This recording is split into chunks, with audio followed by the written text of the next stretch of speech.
अस्सलाम वालेकुम स्टूडेंट। आज का हमारा जो टॉपिक है ये यूनिट टेस्ट है ब्रिज कोर्स का 15वें दिन का पहला यूनिट टेस्ट 9th क्लास के लिए। इसमें हम आपको क्वेश्चन के आंसर बताएंगे और लास्ट में हम पूरा पेपर पे क्वेश्चन के आंसर लिख कर देंगे और उसको अपडेट करेंगे। अब देखिए, अगर आपको पहले एक एक क्वेश्चन समझना है और उसके जवाब स्क्रीनशॉट करके लेना है या तो आपको इसके साथ साथ लिखते चलना है। इसकी मदद से आपके टेस्ट की प्रिपरेशन अच्छी होंगी और जो 14 दिन का सिलेबस जो आपका रह गया या कुछ कारण कुछ पीरियड छूट गए, कुछ वजूहात के बिना पर कुछ पीरियड रह गए, तो इस पेपर में अच्छे से कवर हो जाएगा और ये पेपर आपको स्कूल में सबमिट करना है। देखिए, सबसे पहले तो आपको आपका नाम वगैरह लिखना पड़ेगा। जो भी फॉर्मेलिटीज़ आपके स्कूल के हिसाब से बताई जाएंगी वो फॉर्मेलिटीज़ आपको कंप्लीट करना पड़ेगा। ओके, तो चलो हम स्टार्ट करते हैं इस पीरियड को, यानी कि इस पेपर को और पेपर के प्रिपरेशन को। ओके, इस पेपर को बताने का मकसद ये कि आपका प्रिपरेशन अच्छे से हो और बेसिक क्लियर हो। देखिए, आपको पहला सवाल दिखाई दे रहा होगा स्क्रीन के ऊपर। पहला सवाल जो है हमारे पास दिखाई दे रहा होगा आपको कि भाई कौन सा नंबर गैर नातिक अदद है। मतलब इंग्लिश में अगर कोई बच्चा इंग्लिश मीडियम का है तो उसके अंदर ऐसा होगा कि कौन सा नंबर इरेशनल है। तो सबसे पहली बात तो यहाँ पे कुछ नंबर दिखाई दे रहे हैं, जैसा √2 जज़र 2, √4 जज़र 4, 3 और 0, इस तरह के कुछ नंबर आपको दिखाई दे रहे हैं। इसमें से पहला जो आपका जवाब आएगा, देखिए मैं करके बताता हूँ। पहला जो जवाब है आपका ये होगा आपका √2। क्या होगा? √2। ओके, जज़र 2। दूसरी बात आपको बोल रहा है कि भाई एक ट्रायंगल है, उसके आपको 2 जावी दिया, मतलब एक मुसल्लस है। फॉर एग्जांपल एक मुसल्लस लिया मैंने, उसके 2 जाविये आपको दिए हुए 40 और 30। जाहिर सी बात है कि तीसरा जाविया कितने का होगा, तो 40 और 30 अगर हमने मिलाया 70 होते। आपको पता है कि ट्रायंगल के पूरे अगर एंगल लिए हमने A + B + C, ये आता है 180। अब ऑलरेडी अपने पास यहाँ जो है तो 70 हो चुके हैं, इसका मतलब इसमें कितने मिलाएंगे तो हम 180 बनेगा 110। तो आपका जवाब क्या आएगा? 110। जनरली बेटे उर्दू मीडियम में इस क्वेश्चन को गलत बताया गया, 11 दिया है, इसको 0 लगाना है हमारे को, तो 110 होगा। क्या होगा? 110। ओके, इस तरह से हमारा दूसरा क्वेश्चन भी हल हुआ। ओके, तीसरे क्वेश्चन में हमको दिया यहाँ पे कि एक राइट एंगल ट्रायंगल है, मतलब एक कायमतु ज़ाविया मुसल्लस है और उसके वित्र पर, मुसल्लस के वित्र पर जो है वित्र की लंबाई क्या होती है। फॉर एग्जांपल मैं बनाकर बताता हूँ आपको। देखिए, इस तरह से एक राइट एंगल ट्रायंगल है। ओके, कायमतु ज़ाविया मुसल्लस। अब यहाँ से हमने इस पे इस तरह से राइट एंगल ट्रायंगल तैयार कर लिया। ओके, समझने प्रैक्टिकली करके बता रहा हूँ मैं आपको। जनरली इसके जवाब ही लिखना है आपको, लेकिन मैं बेसिक के हिसाब से आपको समझा रहा हूँ। अब ये राइट एंगल ट्रायंगल है, कायमतु ज़ाविया मुसल्लस है। अब क्या है, इसमें क्या बता रहा है कि भाई कायमतु ज़ाविया मुसल्लस के वित्र पे खींचा हुआ इर्तिफा की लंबाई मुसल्लस के वित्र की लंबाई की क्या होंगी। मतलब यहाँ पर अगर फॉर एग्जांपल ये 90 के एंगल से हमने इसके हाइपोटेनियस पर, वित्र पर ऐसा परपेंडिकुलर खींचे, तो अब ये जो बन रहा है इसकी लंबाई क्या होंगी। तो जाहिर सी बात है हमको इसकी जो लंबाई रहती है वो हाफ रहती। क्या रहती? हाफ, मतलब आधी। हाफ मतलब आधी, आधी मतलब निस्फ। आपको जवाब क्या लिखना पड़ेगा?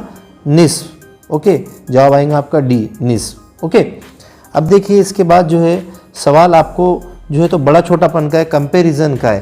कंपैरिजन करना है कि कौन बड़ा है कौन छोटा है। आपके पास यहाँ दिया हुआ 3/2। चौथा सवाल है 3/2 और 5/7, इसमें कंपेयर करना है। अब इसको जाहिर सी बात है कंपेयर किस तरह से किया जाता है आपने पढ़ चुके हैं 8th क्लास में। जनरली शॉर्टकट में बता देता हूँ मैं आपको। देखिए यहाँ पे कैसे करते कंपेयर। 3 को 7 से करते 21 हो जाता, और फिर इसको 7 से करिए 14 हो जाएगा, फिर इसको 2 से करिए 10 हो जाएगा, 7 दूनी 14।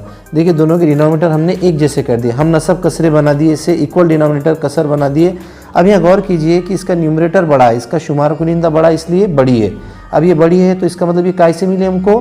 3/2 से मिली। काय से मिली? 3/2 से। हमारा जवाब आएगा 3/2। इसका मतलब ये 3/2 हमारा जवाब हो गया। ओके, इस तरह से हमारे पास क्वेश्चन नंबर 1 कंप्लीट हुआ। क्वेश्चन नंबर 2 हम शुरू करते हैं।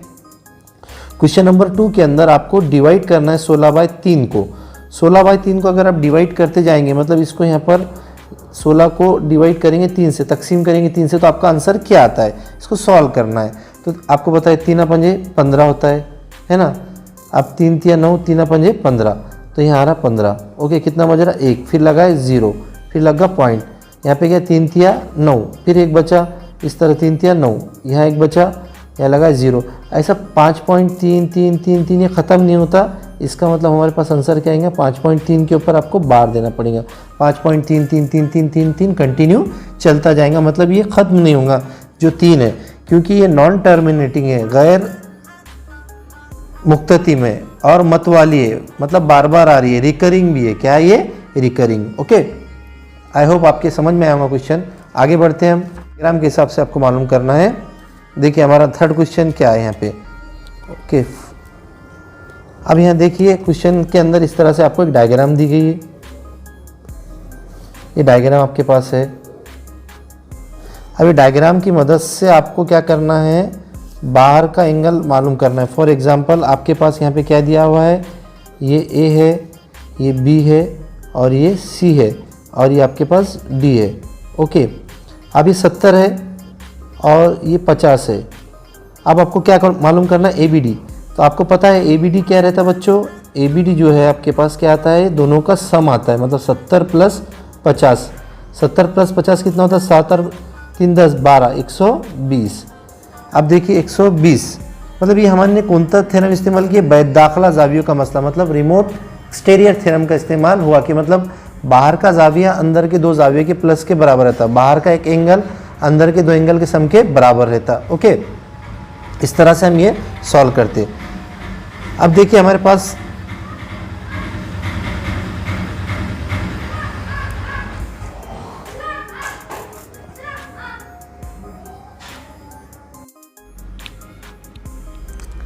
देखिए बच्चों, हमको नेक्स्ट क्वेश्चन में क्या करना है, 2 को जो है √2 को जज़र 2 को नंबर लाइन पर बताना है। अब नंबर लाइन पर बताने के लिए पहले शुरू आपको क्या करना पड़ेगा, एक नंबर लाइन तैयार करना पड़ेगा। मैं नंबर 2 को √2 को नंबर लाइन पे बताना है। काय पे बताना है, नंबर लाइन पर। अब देखिए नंबर लाइन पे बताने के लिए क्या करना पड़ेगा आपको, सबसे पहले एक नंबर लाइन खींचना पड़ेगा इस तरह से। ओके, ये आप नंबर लाइन लेते हैं, ये आपने नंबर लाइन ले लिया। ओके, ये नंबर लाइन ले लिया बच्चों। आपको √2 को नंबर लाइन पे बताना है। हम क्या करते हैं, यहाँ पे 0 लेते हैं। ओके, यहाँ क्या लेते हैं, 0, और एक यूनिट कंसीडर करके 1 लेते हैं, यहाँ पर 2 लेते हैं। ओके, अब 2 लेते हैं, मतलब ये एक एक डिस्टेंस आप फिक्स कर लीजिए। ओके, ये 0 से 1 यूनिट ले लिए, 3 सेंटीमीटर का एक यूनिट, ये 4 सेंटीमीटर, जो भी आपको लेना है एक यूनिट है, ये 1 है। ओके, ये 2 है, 1 भी ले सकते हैं आप स्केल की मदद से, 1-2 सेंटीमीटर जो हमारी स्केल आती है। ओके, मैं समझाने के लिए थोड़ा खुला खुला लिख रहा हूँ। अब आपको करना क्या है, यहाँ पे सबसे पहले जितना डिस्टेंस यहाँ से यहाँ तक लिया है वैसी डिस्टेंस यहाँ पे आपको कंसीडर कर लेना है। ओके, फॉर एग्जांपल आपने ये डिस्टेंस यहाँ से मान लिया इतना। ओके, ये आपके पास हो गया ओ, इसको नाम देते ए और इसको नाम देते बी। ओके, अब यहाँ लगाते पाइथागोरस का थ्योरम। पिथागोरस के हिसाब से अगर ये 1 है, ये 1 है, तो इसका मतलब ओ बी क्या आता है, ओ बी का स्क्वायर, ये दोनों का प्लस आता है, 1 का स्क्वायर प्लस 1 का स्क्वायर, दैट इज़ 1 + 1। 1 + 1 क्या होता है, 2 होता है। क्या होता है, 2। और ओ बी का स्क्वायर बराबर है 2, मतलब O B is equal to क्या हो जाएगा, √2। क्या हो जाएगा, √2 जज़र 2। तो हमारे पास ओ बी आ गया जज़र 2। अब इसका मतलब ये जो डिस्टेंस आ रहा है आपके पास, ये √2 है। कितना है, √2। अब इसको क्या करना है, आपको नंबर लाइन पर प्लॉट करना है। तो इस प्रकार की मदद से, इस कंपास की मदद से आपको ये डिस्टेंस गिन लेना है। ओके, ये डिस्टेंस गिन कर बच्चों, ये जो जितना भी डिस्टेंस आ रहा है ये फिक्स कर लेना है। और ये डिस्टेंस को यहाँ पे जो आप एक सिरा यहाँ पे रखना बी पर और एक सिरा यहाँ पर, और इसको क्या करना है, इसको खींच लेना इस तरह से। ये जो भी डिस्टेंस आएंगे आपके पास, देख लीजिए ये डिस्टेंस आपका इतना है, इसको इस तरह से खींच दिए।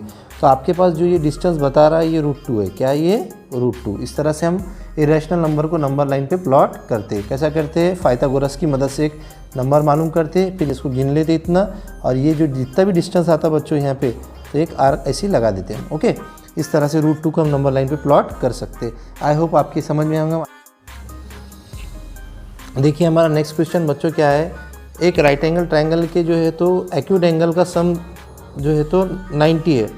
मतलब पहला एंगल y है और दूसरा 2y है। ओके, ये 90 है। तो आपको इसके मेजरमेंट मालूम करना है, तो ये 3y हो जाएगा, 3y = 90।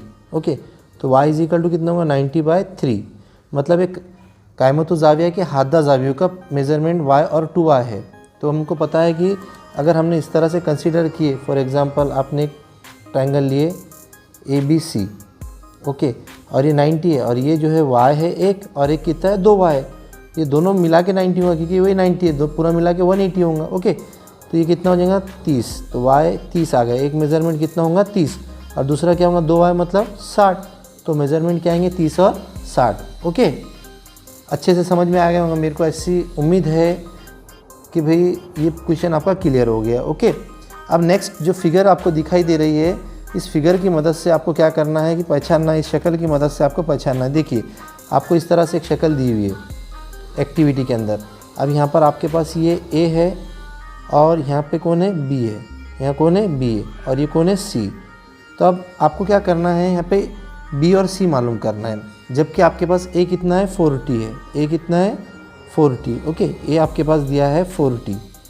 देख लीजिए, आपको क्वेश्चन एक बार शक्ल गौर कर लीजिए क्वेश्चन के अंदर से। ओके, तो अब यहाँ से देखिए ए और सी एक दूसरे के कौन से एंगल है, ये वर्टिकली अपोजिट एंगल है, मतलब मुतकाबिला ज़ाविये, कौन, ए और सी। तो इसका मतलब सी भी कितना होगा हमारे पास, 40 होगा। कितना होगा, 40। वजह क्या बताएंगे इसके अंदर, मुतकाबिला ज़ाविये, वर्टिकली अपोजिट एंगल।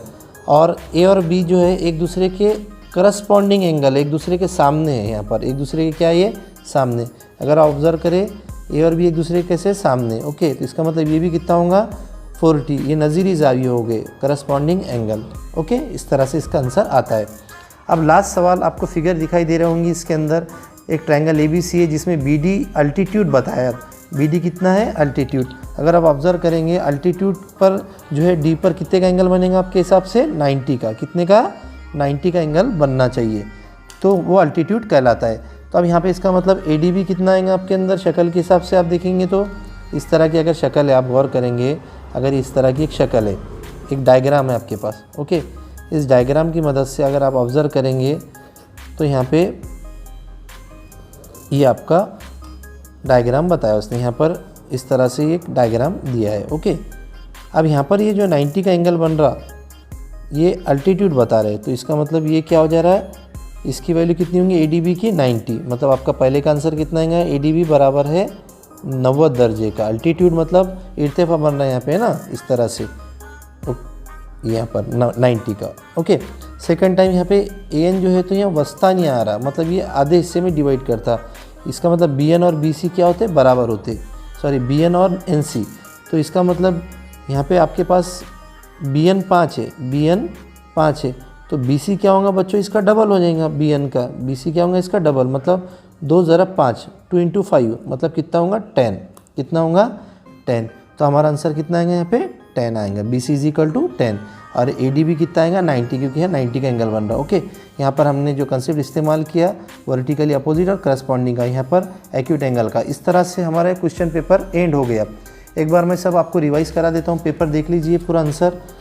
आपके जो आंसर आए यहाँ पे देख लीजिए, स्क्रीन पे दिखाई दे रहे तमाम आंसर आपको क्लियर कर देना है। इसकी आंसर क्लियर करने के बाद जो है आपको यहाँ पर जो है पूरे वैल्यूज़ लिख लेना है, पेपर की मशक अच्छे से करना है और आपके स्कूल में पेपर सबमिट करना है। आई होप ये वीडियो आपको बहुत पसंद आया होगा। अगर आप चैनल पर नए हैं तो चैनल को सब्सक्राइब कीजिए और दूसरों को भी वीडियो शेयर कीजिए ताकि उनकी भी प्रैक्टिस पेपर की अच्छी हो सके। थैंक्स फॉर वॉचिंग, मिलते हैं अगले वीडियो में।